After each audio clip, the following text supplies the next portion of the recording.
Allez, Bessiata d'Ishmaïa. Déjà, je suis très heureux de venir donner cours ici, en sachant que le Rav Ron Shai va mieux. Donc pour moi, c'est un plaisir de venir dans des bonnes conditions. Parce qu'on aime beaucoup le Rav Ron Shai. On sait ce qu'il a fait, on sait ce qu'il doit faire encore. On a besoin de lui. Alors, on va essayer de... Le sujet d'aujourd'hui, il y a deux sujets. Premièrement, le train de l'histoire. Il ne faut pas qu'on rate le train de l'histoire. Il faut qu'on prenne tous ce train de l'histoire-là. Depuis 2 ans, depuis 4 ans, depuis le Corona, Hachem, il a fait bouger le monde. Et vous savez, j'ai une personne qui m'a dit, au mois d'août, de Tel Aviv, une femme non religieuse, elle voit sa fille à minuit, elle quitte la maison. Elle dit, où tu vas? Je dis, ben, je vais à la synagogue. Mais la synagogue, elle est fermée à minuit. Qu'est-ce qu'il y a à faire à minuit? Il n'y a rien à faire.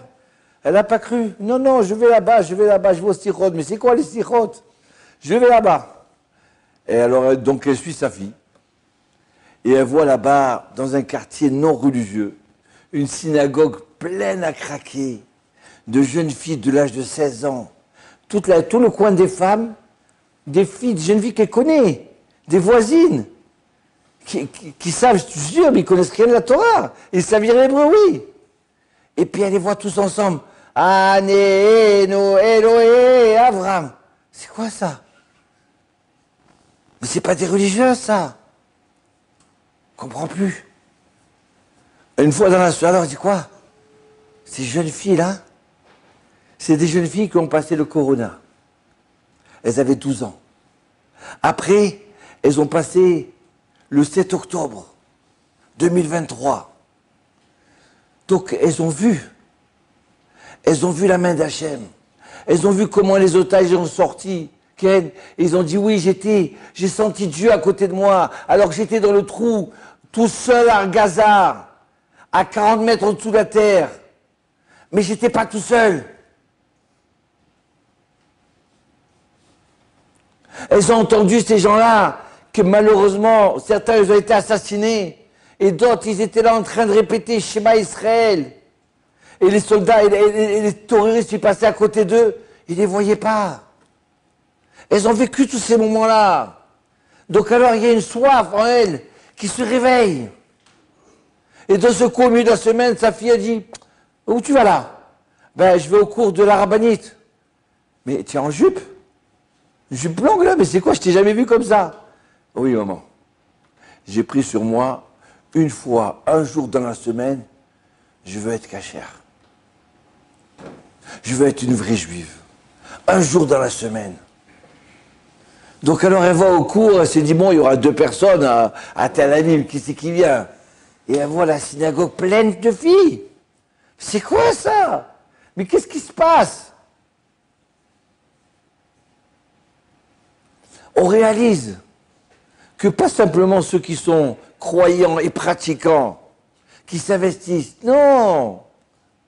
Même ceux qui sont loin, même qu'ils étaient loin, ils ont un réveil en eux, il y a quelque chose qui a bougé dans leur cœur. Donc ils sont en train de prendre le train de l'histoire.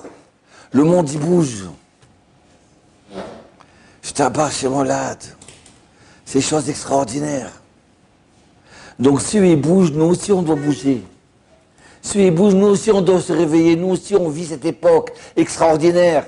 Ça fait 2000 ans qu'on prie. Hachem envoie le Mashiach. Ah mais Hachem envoie-nous, délivre-nous.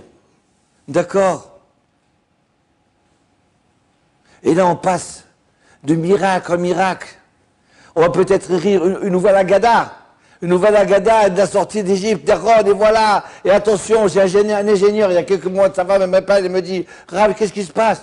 J'ai mon mari, il n'arrête pas de pleurer. Pourquoi? Parce qu'ils ont dit, les Iraniens vont attaquer. Les Iraniens vont attaquer Pessah. Après Pessah, non, c'est au mois de mai, après au mois de juin. Et on ne sait plus, il ne tient plus. Il est tout le temps d'écouter les informations, donc il tremble de peur. Et d'un ce coup, ben on est sauvé des Iraniens. Et puis on a peur du Hezbollah. Attention, et puis du Hezbollah. Mais est-ce que vous voyez le nombre de choses qui sont passées en 2 ans?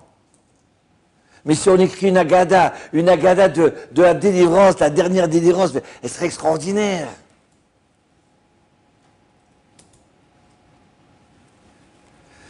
Donc alors, comment on participe au train de l'histoire? Alors le deuxième sujet de mon cours, Ken, Bessie Atadishma avec l'aide de Dieu, Ken, c'est la force du juif, la force d'une femme juive, l'action. On n'imagine pas la grandeur de nos actions. On voit un petit homme, ça y est, c'est passé Noir, c'est passé Adam Arishon, il arrive comme ça, un petit homme, il s'appelle Abraham. Et de ce coup, Abraham, il reçoit des anges. Mais c'est quoi ces anges-là? Comment c'est possible? Abraham, il reçoit des anges? Ben oui, oui. Abraham, étant donné que Hachem, il ne voulait pas déranger Abraham, parce qu'il a fait la Brit Mila, la circoncision, comme on dit en français. Donc il était malade, donc repose-toi, ne reçois pas d'invité aujourd'hui, repose-toi. Abraham, il ne sait pas se reposer. Il veut vivre de mitzvah en mitzvah, d'action en action. Et il voit tellement, Abraham, il est triste, quoi, il n'y a pas d'invité, qu'est-ce qui se passe aujourd'hui? Qu'est-ce qui se passe? Eh bien, Hachem, il envoie des anges. Ouais. Et vous croyez qu'il n'y a que Abraham qui envoie des anges? De ce coup, Israël, il est en train de planter dans la terre, va Israël, mais Ken, il plante, hein, des graines. Et qu'est-ce qui a marqué? Il sent 100 fois la quantité de la graine. C'est quoi ça? C'est pas des hommes, ça. C'est des surhumains. Et de ce coup, Yaakov, il envoie des anges chez Esav. Vaishtar Yaakov et Lachim. Qu'est-ce qui se passe là? Qu'est-ce que cette famille-là? C'est extraordinaire. Nos sages, ils nous disent qu'à chaque homme qui fait, chaque personne qui fait une mitzvah, elle crée un ange. Alors écoutez, une fois j'ai reçu comme ça 2-3 jeunes, peut-être ils venaient de chez Ravon Chaya. Début de l'année comme ça, ils arrivaient, c'était leur premier Shabbat. Donc ils sont venus passer Shabbat. Alors je leur ai dit, bon écoutez, allez maintenant on va faire Shalom Aleichem. Allez, venez tous ensemble, les enfants, venez. On va inviter les anges. Shalom Aleichem, Malacha, Shalom, Malacha, Sharet. Alors j'explique, voilà, c'est quoi? On demande que les anges ils nous bénissent. Bachine Shalom, Ken, Bishiv Trivele Shalom. Et d'un seul coup, il y en a un, il commence à pleurer. Un des invités, là. Et alors, je dis, qu'est-ce que tu pleures? Je dis, mais tu te rends compte, on est arrivé chez un rabbin, il fait descendre des anges du ciel, tu te rends compte, on est là, la chance qu'on a. Ben oui. Chacun de nous, le vendredi soir, on dit Shalom Aleichem. On invite nos anges, ils viennent avec nous, on leur demande de nous bénir.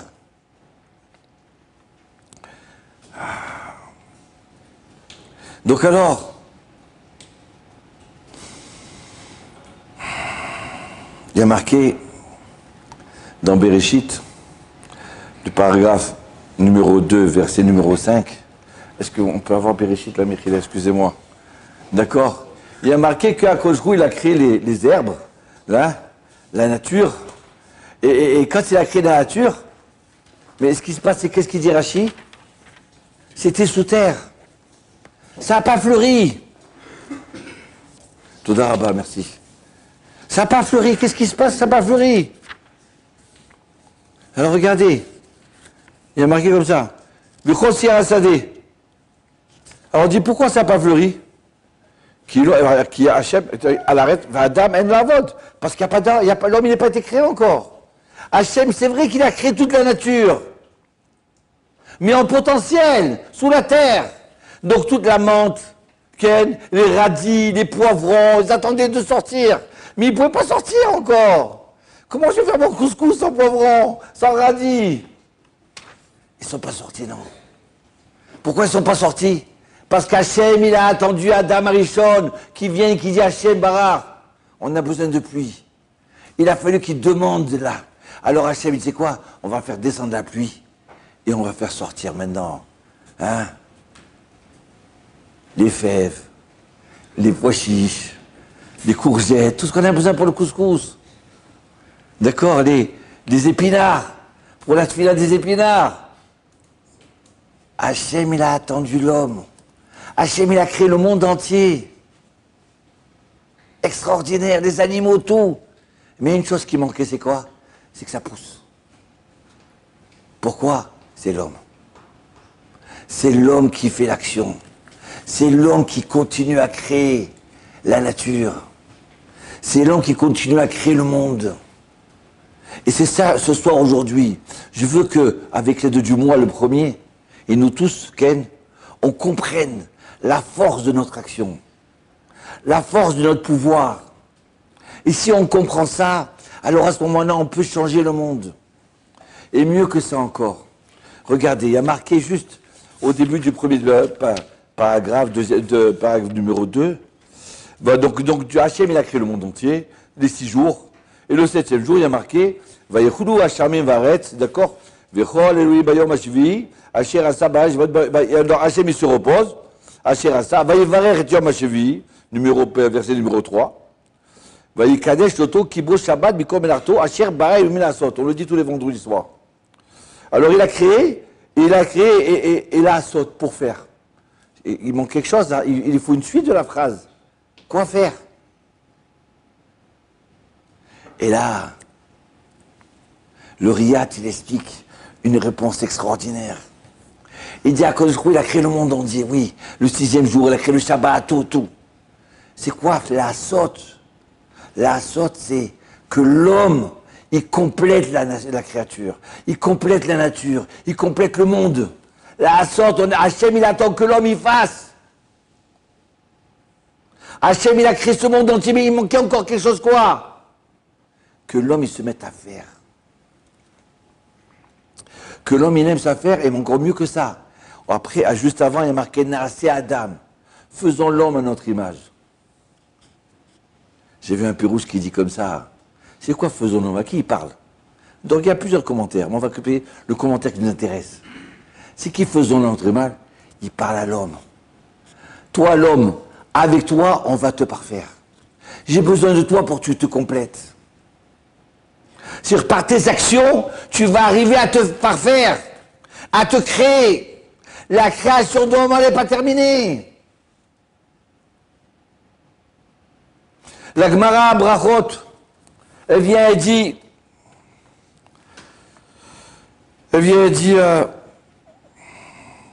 tout celui qui ne fait pas une bénédiction quand il mange, il va manger maintenant une bonne loubia.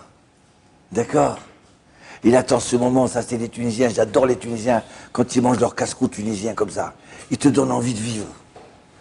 Envie de vivre, on a besoin des fois de pas être chaîne pas être tordu. Un peu de joie, un peu de faire les choses avec la joie. Alors tu vois comme ça un bon Tunisien quand il mange son sandwich. La Gemara a dit, quelqu'un qui mange et qui ne fait pas de bénédiction, Boré Péri Adama, qui a créé le fruit de la terre, c'est un voleur. Qu'il a volé là. Il a payé son sandwich. C'est lui-même qui se l'est fait son sandwich, ce thune là. Quoi j'ai volé? Moi j'ai pas volé. Elle dit oui, tu as volé. Pourquoi? Parce que quand tu vas faire une bracha, tu vas faire descendre l'abondance dans le monde et sur le peuple d'Israël. Ta bénédiction à toi, elle va donner une bénédiction, une abondance sur tout le peuple d'Israël, sur toi, sur tout le monde.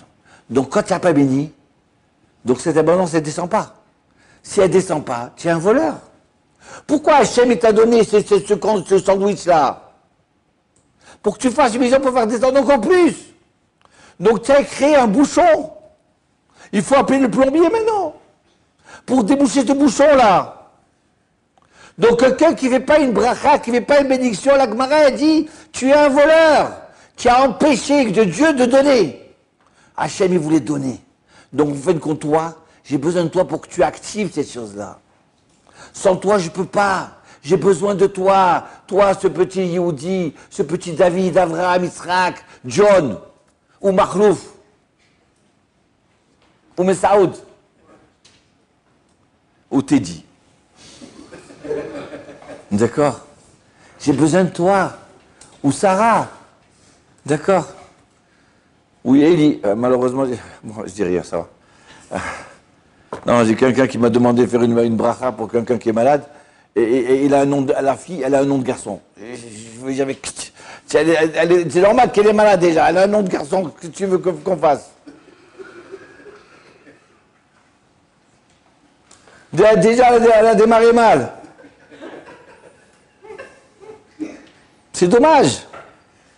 Donner un prénom, tu as la chance de donner un prénom où tu te propulses. Quelqu'un qui s'appelle Yitzhak. Donc qui rêve de Yitzhak Avinu, la grandeur de Yitzhak. Ah, je veux devenir Yitzhak, d'accord? Mais quelqu'un qui s'appelle Boule, à quoi il peut espérer? C'est quoi ce Boule? Moi, c'est quoi Boule? C'est quoi Boule?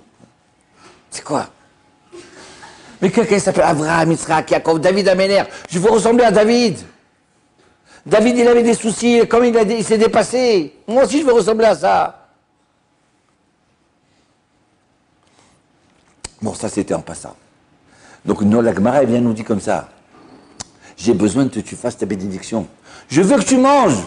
Je veux que tu manges comme un Tunisien avec tout ton cœur, tout ton toi, mais avec une bracha. Avec toute ta joie. Mais avec une bénédiction. J'ai besoin de cette bénédiction, j'ai besoin de ton action à toi. Vous savez quoi? Je suis sûr et certain que ces miracles qu'on a eus pendant ces 2 ans-là, des miracles qu'on sait, et des miracles qu'on ne sait pas encore, parce que nous ont cachés. Il y a certaines personnes qui ne veulent pas qu'on sache qu'il y a eu des miracles, que c'est eux qui ont tout fait, soi-disant, d'accord? C'est ces gens-là qui sont partis à la synagogue, leur première fois de leur vie, et de chanter à 12h30, et de mettre les tefilines, alors qu'ils n'ont jamais mis les tefilines. Ces petits jeunes qui étaient dans une école non religieuse, et ils étaient là, je veux mettre les tefilines, qu'est-ce qu'il y a? Oui, je veux mettre les tefilines. C'est quoi ça? Il y a un otage là qui est sorti, avant Simchat Torah. Il a raconté que il était, ça s'appelle comment cet otage? Attends, je vais trouver le nom là, je l'ai écrit quelque part. Il s'appelle, oui, Bar Gopenstein. Il était dans un trou comme ça à 40 mètres. Et il voit ces terroristes qui le gardent là. Et puis à un moment, il s'arrête, il les voit ces terroristes en train de prier. 10 terroristes en train de prier. Maintenant, lui, il n'a jamais prié de sa vie. Il s'est dit quoi? Ceux-là, ils prient? Mais moi, je vais prier. Et je suis sûr et certain que ma prière, elle est plus forte que leur. Eux, ils sont 10, moi, je suis tout seul. Mais moi, j'ai Hachem avec moi. Il a dit, j'ai commencé à prier. Et je savais que j'allais sortir. Je savais que ma prière était plus forte que ce que... Parce que moi, il y a de l'action. Moi, je prie pour construire. Je prie pour aider. Je prie pas pour tuer les gens, pas pour assassiner les gens. Pas pour violer les gens. Il a dit, je savais que j'allais sortir. Et il a dit une chose extraordinaire. J'étais à côté, je sentais la Shem, je sentais la présence divine à côté de moi. Et alors, le journaliste dit, vous êtes content maintenant, vous êtes libre, tout ça. Il dit, oui, je suis content. Mais il y a une chose qui manque, quoi? Je ne sens pas la présence divine comme je la sentais là-bas. Ça me manque! Ça me manque! Aïe, aïe, aïe, aïe, aïe, aïe, aïe. Vous savez, c'est ces gens-là qui sont fait leur tfilote et leur slichot pendant ces 2 ans-là. Pendant ce mois d'août, c'est eux qui ont influencé pour qu'ils sortent. Eux-mêmes, ils ont dit, on a senti qu'on priait pour nous. On a senti qu'on n'était pas seuls. Et il a dit, c'est quoi, Hachem? Allez, donne-moi un signe, je t'en supplie, donne-moi un signe. Voilà, maintenant, je sais mon papa, tu es mon papa, d'accord? Première fois que j'appelle mon papa, il a dit. Mais, donne-moi un signe. Maintenant, il est à 40 mètres en dessous de la terre, enfermé. Personne, tout seul. De temps en temps, il avait un verre d'eau salée. Un verre d'eau salée. D'accord? Un petit morceau de pain, de temps en temps. Et il dit, donne-moi un signe. Qui c'est qui va donner un signe? Qu'est-ce que tu crois que tu vas voir Flécha qui va venir, elle va te dire quelque chose? Ou ta mère, ton père? Qui c'est qu'il n'y a personne? Qui c'est qui va venir? Vous savez quoi? Il a dit juste à ce moment-là, le type là, le terroriste, il a tourné le bouton de la radio. Et par erreur, il est sorti sur une radio israélienne. Et j'écoute les informations. Why? À peine j'ai dit donne-moi un signe. Et ça c'est sorti. Et Hachem il m'a parlé tout de suite. Et j'entends, ouais, j'entends l'hébreu, j'entends, ouais, je t'appare chez Volade.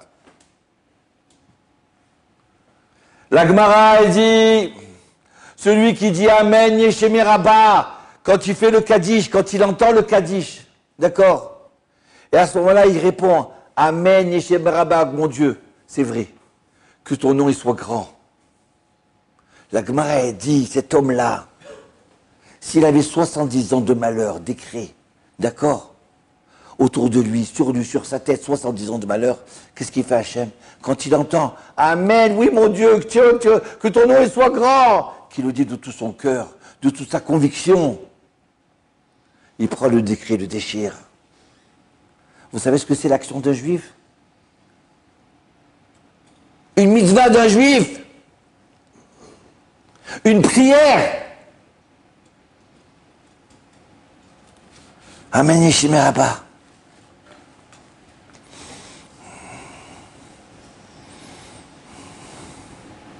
Écoutez, donc maintenant on comprend que la Torah commence avec Abraham, le premier du homme Israël, et elle commence avec des anges, avec Israël, avec Jacob, des anges, pour nous dire allô, allô, tu sais pas la force que tu as, toi le petit juif, tu sais pas la force que tu as, mais c'est toi qui fais bouger le monde entier. Le Nefesh HaChaim il dit, quand la personne elle dit Amen Yeshemi Rabba, que ton nom il soit grand, elle n'influence pas sur ce maintenant, pas sur les poivrons qui doivent sortir de la terre seulement. Elle influence sur les mondes entiers, les 4 mondes du monde entier. Quelqu'un qui dit Amen Yeshemi Rabba, il influence sur tout l'univers. Et aussi, il rajoute une chose, il influence sur lui. Il se complète. Aïe, aïe, aïe, Nefesh HaChaim extraordinaire. Il faut le lire.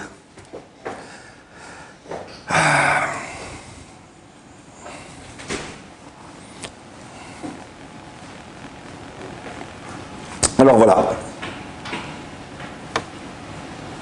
Regardez. On voit que Akadosh Hu dit à Avraham Avinu, fais la Brit Mila. Et Avraham il fait la Brit. Tout le monde pose la question, je n'ai pas compris. Tu veux quoi? Tu veux qu'Avraham il fasse la Brit Mila? D'accord? Alors tu veux qu'il soit complet? Crée-le complet. Pourquoi tu ne le crées pas complet directement? Et c'est tout. Le Sefer HaChinour, lisez là-bas le Sefer HaChinour, qu'est-ce qu'il dit extraordinaire. J'espère que je vais arriver à exprimer ce qu'il dit. D'accord? Le Sefer HaChinour, il dit comme ça. Il dit, en fin de compte, Hachem, il voulait qu'Avraham, il se complète. Il voulait nous apprendre que nous, quand on fait la Brit Mila, on va influencer dans le monde, on va s'influencer sur soi-même. Que l'action de juif, elle est extraordinaire. Qui c'est qui va faire l'homme? Eh bien, c'est l'homme lui-même. Par la Brit Mila. Akadosh Hu, il voulait montrer à l'homme combien il est fort son action. Combien il est kadosh son action. Combien elle est grande son action. Et vous avez plein de Gemarot qui parlent de tout ça. Que quand une personne dit Baruch Hu et Hashem Mevorach, c'est comme si il y avait une couronne qui se lève et qui se met sur la tête d'Hashem Mevorach. Quand on dit Baruch Hu et Hashem Mevorach, ouais. Extraordinaire ça. Maintenant quand je fais mon Kaddish, quand je dis Baruch Hu, quand je mets les tefilines, c'est plus la même chose.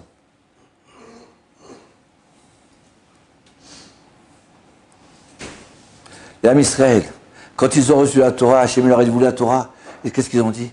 Naaseh venishma. Alors il y a plein de commentaires, mais écoutez un des commentaires du Riatz. Ils ont dit, pourquoi ils ont dit Naaseh venishma? Nous ferons et nous comprendrons. Parce que oui, nous ferons, c'est nous qui faisons l'histoire. Nous ferons, par nos mitzvot, on fait l'histoire.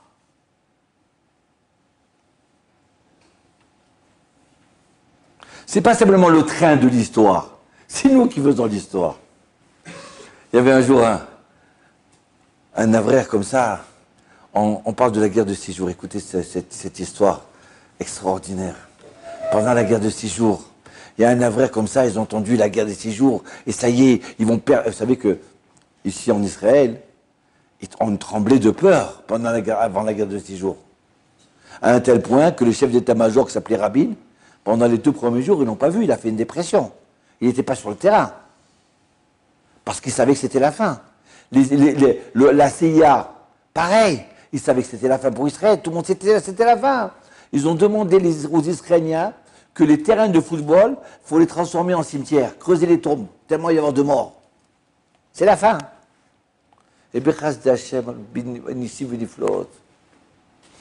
y a une femme, elle est partie voir le Rav Mordechai Sharabi. Elle dit, Rav Sharabi, mon fils il est à l'armée, qu'est-ce que tu veux? Je t'en supplie, fais une prière, demande aux tzadikim, va au cimetière, demande aux tzadikim qui sauve mon fils, qui le protège. C'est trop dangereux, il est tout seul contre des milliers de soldats, comment ils font? Elle dit, bon d'accord, 2 secondes. Il est rentré dans une chambre, il revient 5 minutes après, et il dit, je peux pas. Je dis, pourquoi tu peux pas? Rav, je commence à pleurer. Il dit, je peux pas aller au cimetière. Je dis, pourquoi? Parce que les tzadikim, ils sont plus là-bas. Ils sont au front avec eux. Ils se battent avec eux. Donc ça sert à rien que j'aille au cimetière. Donc t'inquiète pas, on va gagner. Rien que fais ta bracha. Fais une bracha. Allez, vas-y, fais une bracha.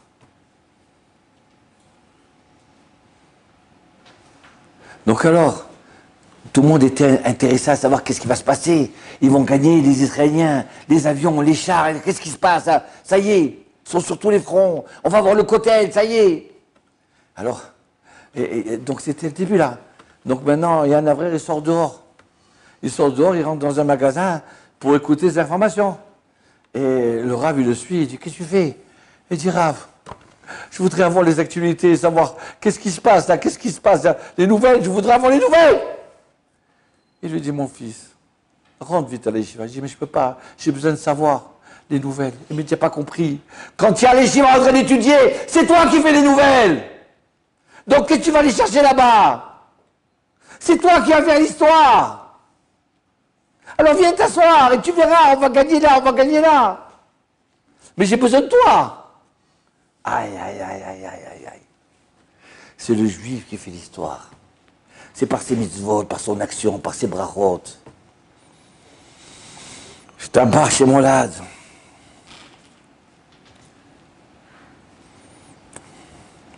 Voilà. Donc il y a un réveil des Israéliens. Il y a un réveil des bénis Israël. Un réveil. Chacun il a vu quelque chose, chacun il a entendu, chacun il a vu que c'était impossible.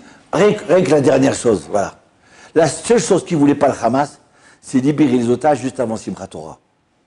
Ça ferait trop téléphoner, ça fait trop miracle. Un autre jour, mais pas maintenant.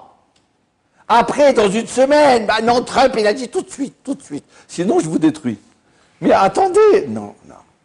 Hachem, il a dit, c'est maintenant. Je veux que maintenant, Simchat Torah, je ne rappelle pas que ce soit une fête de Chadshom difficile. Non, je veux une vraie joie. Mais je dis sincèrement, je ne sais pas si vous c'était un, mais chez nous au Beth Knesset, au Beth Midrash, c'était un Simchat Torah explosif, extraordinaire, rempli de joie. Parce qu'on a vu la main d'Hachem. Oui, maintenant, c'est maintenant. Maintenant, on va à Simchat Torah, on va les libérer. Voilà. Donc alors, et même les Mekoubalim, si vous regardez les Mekoubalim, quand ils font leur prière, toute chose, c'est pourquoi? Parce qu'ils savent que chaque prière, chaque truc, ça influence dans le monde. Une fois, j'ai demandé au Rav Derzi, Zichrono Livracha, c'était la Chevouta du Rav Kadouri. J'ai dit, Rav, t'en supplie dans ta Amida, parce qu'il allait au Kotel, 3 h du matin, il allumait un candle d'huile dans l'endroit le plus proche du Kodesh et Kodeshim, comme ça, dans tous les tunnels. J'ai dit, extraordinaire. J'ai dit, écoute, maintenant je suis proche de toi, tu me connais, d'accord? Et en plus, la meilleure, c'est pas ça, c'est que l'huile. C'est moi qui lui ai donné l'huile. D'accord? Un autre jour, je vous raconterai cette histoire de l'huile. D'accord? Alors j'ai pris pour moi. Il m'a dit, je ne peux pas prier pour toi. Là maintenant, mes prières, moi, ça bouge le monde entier. Passe pas par orgueil. C'est comme ça qu'il explique le rachage. Donc je ne peux pas prier pour toi à ce moment-là. Je ne peux pas, je peux pas. Écoutez cette histoire, et on va terminer avec ça. Une histoire extraordinaire. On est en 1925, à Tunis. Shimon, c'est un bijoutier. Il s'appelle Shimon Suède.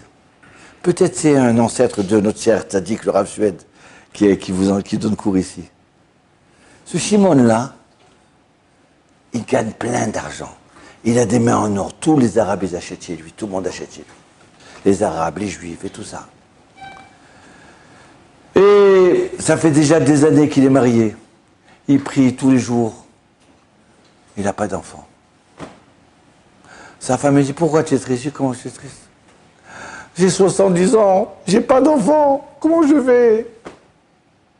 Anna Hachem, comment je fais? Comment je fais? Alors là, il se met dans un coin. Et il éclate en pleurs. Et je dis, ce Shimon-là, il donnait la tzedaka. Il donnait aux rabbinim qui étudiaient la Torah. Parce qu'à l'époque, il n'y avait personne, il n'y avait pas un collège ou un truc comme un rabbin qui s'occupe de payer d'aider les autres. Non, ils étaient rien. Comme ça, c'était... ils gagnaient un petit peu... ils montaient au Sefer Torah. Allez, 10 euros, 10 francs pour le rabbin. Moi, je me rappelle quand j'étais petit. J'étais dans une synagogue un peu fatigué. Et le type qui est monté à... Il est monté à la synagogue, il a dit 100 francs pour le rabbin. Maintenant, le type était très loin, c'était la première fois qu'il venait à la synagogue, Shabbat matin. 100 francs pour le rabbin. Une fois que le rabbin il a béni, il a sorti 100 francs de sa poche, il l'a mis dans la poche du rabbin. Le rabbin est tombé dans les pommes. Pas maintenant, frère, tu me donneras d'accord, pas maintenant. Tombé dans les pommes, je l'ai vu devant moi, j'avais peut-être 6 ans, 7 ans, comme ça. C'est rapide, c'est gentil, mais pas maintenant, c'est Shabbat. J'ai promis, monsieur le rabbin, je donne. Non. Alors, maintenant, ce Shimon, on revient à ce Shimon Suède. Il prie, il dit à Hachem Parah, je sais quoi? Je suis prêt que tu me... Je veux plus d'argent. Que je devienne pauvre. Donne-moi des garçons. Le lendemain, sa femme, la tzadékette, elle lui dit, tu sais, j'ai une idée. Quelle idée, tiens, ma femme? Il dit, écoute-moi bien, tu vois bien, la voisine là, Tita, elle est divorcée avec 4 enfants. Elle a 35 ans, donc elle peut avoir des enfants. Nos sages disaient, elle doit pas avoir des enfants. Marie-toi avec elle. Mais tu es folle ou quoi? J'ai une femme, moi, j'ai pas besoin d'une femme. Non. Mais ça va, c'est pas grave. Fais-moi plaisir.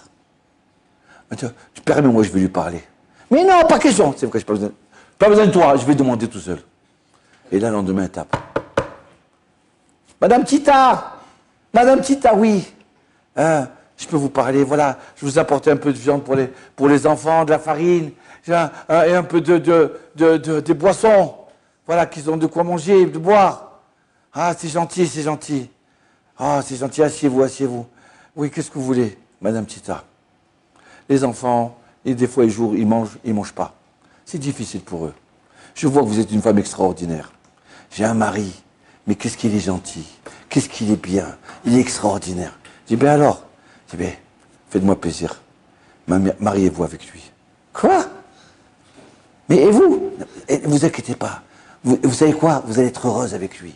Et en plus, il a de l'argent, il n'y a plus de problème. Au moins, vos enfants, ils seront peut-être avocats, médecins, rabbins, Tamid Racham, ils pourront étudier la Torah. Allez, Madame Tita, allez. Et voilà. Shimon Suède avec Tita sous la choupa. Tout le monde pleure. Tout le monde est enthousiasmé. Et voilà que, ça y est. Maintenant, ils sont toute la famille dans une maison, à manger, à boire, tout le monde est heureux. Extraordinaire. Cette femme, quel messirut nefesh, quel sacrifice. Et voilà que, à la fin de l'année, à l'époque, comment ils vendaient ces bijoux? Ils vendaient ces bijoux, et les gens ils disaient, écoute, à la fin de la récolte, je vends la récolte, et je te porte l'argent. D'accord, donc tout le monde achetait. À un moment, il n'y avait plus de bijoux, et à la fin de l'année, c'était la sécheresse. Il n'y avait pas de récolte. Donc d'un seul coup, du jour au lendemain, Shimon Suède, il est devenu pauvre. Tout le monde était inquiet pour lui, oh Misken le pauvre, Misken le pauvre. Il n'y avait qu'un qui pleurait pas. C'était Shimon. Aïe, aïe, aïe. Je sais qu'Hachem m'a écouté ma prière. Regarde comment il l'a fait, qu'il me lève ma femme, la Tita, et il va aller rentrer, ainsi de suite. Eh bien, je sais.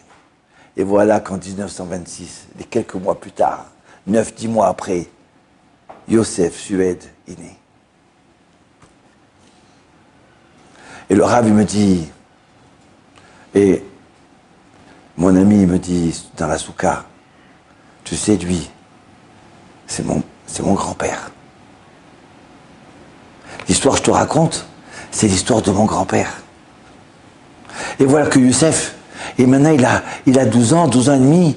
Ça y est, hein, on est dans les années 30, d'accord, peut-être 39. Et voilà que ils n'ont pas d'argent. Combien faire la bar mitzvah? Et d'un seul coup, il y a la famille Radad qui prépare. T'inquiète pas, on va préparer le couscous avec toi. Et la famille Zagdo, on t'a acheté de filine. Et puis l'autre famille, une autre famille encore, et il prépare le talit. Et voilà, il fait sa bar mitzvah. Toute la famille Tunis, ils ont aidé cette famille à préparer la bar mitzvah de Yosef Sued. Aïe, aïe, aïe, aïe, aïe. Et voilà qu'il a 13 ans. À 17 ans, dans les années 45 à peu près, Tita, elle dit à son fils, mon fils Yosef, ah oui, j'ai oublié de vous raconter, c'est que il est mort, Shimon. C'est pour ça qu'ils n'avaient plus d'argent. Et en plus, il n'y avait personne pour s'occuper de lui, de Yosef. Il est mort quand il avait 3-4 ans. Donc maintenant, il a 17 ans et Tita lui dit, oui maman, qu'est-ce que tu veux? Tu sais, ta demi-sœur, Berthe, elle a maintenant 22 ans. 22 ans, 23 ans. Elle ne peut pas se marier, il n'y a pas de dot, on n'a pas d'argent, on n'a rien. Eh bien alors, qu'est-ce que je fasse, moi? J'essaie de travailler, tout juste, j'arrive à amener pour manger pour la journée même. Pour toute la famille, pour le jour même. Elle dit, non, mon fils, écoute bien. Tu vas mettre ta main sur la mezouza et tu vas prier à Hachem. Mais maman, tu me demandes de prier, mais on a besoin d'argent maintenant pour quel rapport? Elle me dit, écoute bien, mon fils, écoute-moi. Tu vas mettre ta main sur la maison et tu vas prier tout ton cœur à Hachem et Parar. Donne-moi de l'argent pour marier ma demi-sœur Berthe. Pour la dot. Autrement, elle va rester comme ça, célibataire. Et voilà que Yosef, il met sa main sur sa mezouza. Et il pleure. Ana Hashem, Oshiana. Mon Dieu, je t'en supplie, sauve-moi. C'est moi le pape, c'est moi l'homme de la famille. D'accord? Il y a encore 2 garçons qui sont nés. D'accord? 2 frères à moi. Mon père Shimon, il a eu 3 garçons. 3 garçons, je t'embarque chez Volade. À cause qu'il écoutait sa prière. Mais maintenant, il faut que la dot pour ma sœur, ma demi-sœur. Allez. Et il dit, ma fille, mon fils, allez, maintenant tu peux aller, tu vas trouver l'argent. Donc maintenant, lui, il marche dans Tunis. Il marche. Il va dans le coin, le souk des bijoutiers. Il rentre dans une petite rue très étroite. Et il y a plein de monde qui rentre, qui sort. Et puis voilà, à un moment, il voit quelque chose qui brille. Oui, c'est quoi qui brille? Il s'approche. Et qu'est-ce qu'il voit? Un lingot d'or. Il dit, c'est pas possible. Il se tourne à droite, à gauche. Tout le monde voit, tout le monde passe. Personne ne voit le lingot d'or, il n'y a que lui. Alors il prend le lingot d'or et il s'attend que quelqu'un me dise, attends, c'est pas toi, c'est pas moi. Il reste comme ça pendant 2 heures de temps. La personne qui revienne, peut-être il y a quelqu'un qui va revenir, va rendre. Personne n'y vient, personne. Il prend le lingot d'or, il met dans son sac. Il rentre à la maison. Et il dit, maman, oui, alors, ça y est, Hachem, il t'a écouté ta prière, hein? Il t'a écouté, alors qu'est-ce que t'as trouvé? Mais toi, tu sais, maman. Mais tu as prié, tu as trouvé. Alors qu'est-ce que t'as trouvé? Il sort le sac et dit, un lingot d'or. Ouais. Ça y est, on va marier notre fille Berthe. Ça y est, maintenant ils sont sous la roupa. Elle va se marier, ça y est, elle se marie. Berthe, grâce à quoi? Grâce à ce lingot d'or. Et Tita, d'accord, elle dit, tu sais quoi? Tu sais, c'est combien les gens, ils ont emprunté d'argent, ils n'ont pas remboursé? C'était la somme d'un lingot d'or. Hachem, il leur a renvoyé. À Shimon, son lingot d'or. Grâce à la prière de Yosef, pas seulement la prière de Yosef, grâce à la prière que Yosef, il a cru dans sa prière. Grâce à Tita qui a cru dans la prière de son fils. Vous comprenez? C'est nous qui faisons l'histoire. Amen, Nishimi Rabba. Une bracha, quand on fait une bracha, ne la fais pas comme ça, tic-tac. Cette semaine, c'était l'Eloula du Rav Tzadka. Il disait, on a les brachas. J'ai eu la chance de connaître. Il est monté dans ma voiture, aïe, j'étais tout content. Il m'a dit, mais non, mais là, c'est Mincha que tu dois prier, non? Et là, tu me ramènes. Tu vas arrêter le Mincha, j'ai peur. Tu vois, non, j'ai dit, t'inquiète pas. Mais j'ai dit, on a besoin de ton Mincha, tu comprends? C'est pas que je m'inquiète pas. Si tu le rates, j'ai besoin de ton... Am Israël a besoin de ton Mincha. Et il disait comme ça, quelqu'un qui fait une bénédiction, qui divise en trois. Baou Chata Hashem, Elokeinu Melech Olam, Boré Periadama. Parce que là, tu vas apporter de l'abondance sur toi et sur tout le peuple d'Israël. Donc, alors, regardez, on ne peut pas vivre comme on est vivait qu'il y a 10 ans, il y a 5 ans. On monte dans le train de l'histoire. Chacun doit avoir une action, faire quelque chose. C'est pas important. Religieux, pas religieux. Fais ta bracha, fais ta mitzvah, fais tes tefilines. Quand le rabbi a demandé de mettre les tefilines, parce qu'il savait que quand une personne met les tefilines, ça y est, une action qui est faite, une mitzvah qui a été faite. Ça le transforme. Gainsbourg, un artiste, je ne sais pas, un gars, je ne sais plus comment il s'appelle. Serge Gainsbourg, on m'a raconté, quand il est mort, avant de mourir, il a demandé qu'il y a un rabbin de la rue à Paris là, qui lui mette les tefilines, et c'est lui qui lui fait son kaddish, c'est lui qui l'enterre. Et ils sont sérieux, pourquoi? Qu'est-ce qui se passe? Ils sont partis voir ce rabbin, tout tu connais. Il dit, moi j'ai vu une fois dans ma vie. Comment? Une fois il est passé à la rue des Rosiers, d'accord? Et là je lui ai dit, tu vas pas mettre les tefilines? Voilà, je lui ai mis les tefilines. Et il a dit, ce moment-là, de sa vie, il n'a pas ressenti un moment aussi fort que ce moment-là. Donc je veux ça sur lui qui m'enterre. Il était à des milliards de kilomètres, Serge Gainsbourg. Mais c'était un juif. Si chaque de nous, chaque juif, où il se trouve, qui se trouve même à Tunis, en Alaska, d'accord, ou à 40 mètres en dessous de la terre à Gaza, sa bracha, sa mitzvah, elle vaut de l'or, elle vaut de l'action. C'est une bénédiction pour tout le peuple d'Israël et c'est nous qui faisons l'histoire. Amen.